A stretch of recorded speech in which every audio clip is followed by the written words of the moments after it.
nawaan ku wasi oo guskan halkan iyo halkaa kaa gelin oo siilkan kaa gelin oo dalool kastaan kaa gelin oo hooyadaabaan wasi oo afkan kaa wasi oo dhagahan kaa wasi haye marka ugu horeysa let me tell you something wasida wax xun maaha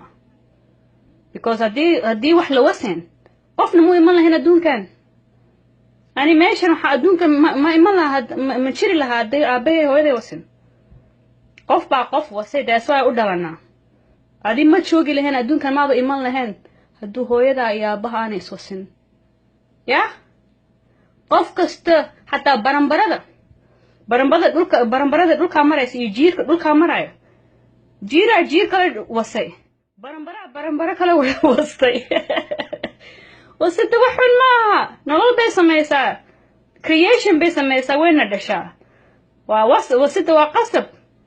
waa in wax la sameeyo waaye ya wasid caay maaha maxaa haddee caay tahay qofna muu samayn lahayn haddaa wasid caynayso hooyada iyo aabaha caayaysa ya because hooyada iyo aabaha waxay ahayd inay iswasaan si adig ku dhalaan hooyadaa waxay ahayd inay lugaha furto aabahana waxay ahayd inuu daloolka ka geliyo haddii kale adi maa dhalan lahaynba anna maan dhalan lahayn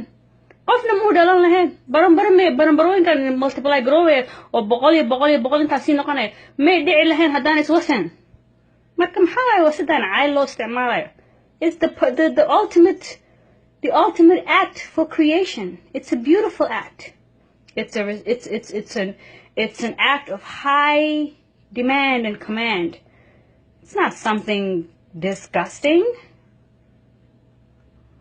It's the very thing needed to create life.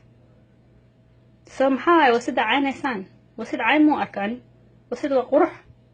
waa loo baahan yahay laba wiil yar haystaa qurux badan may dhicin haddii wax wasi lahayn waa la wasi marka waa soo dhale inamadeeda bay jir lahayn haddii la wasi lahayn may sama siilkan laba jeer furta laba jeerna waa laga soo daadiyey marka wasid is nothing waa la wada wasaa gidigan hooyada baa xataa iswasi haddii kale maa joogi lahayn adduunkan maaba iman lahaynba adi caruurta haysado hadda may dhici lahayn haddii adi lagu wasin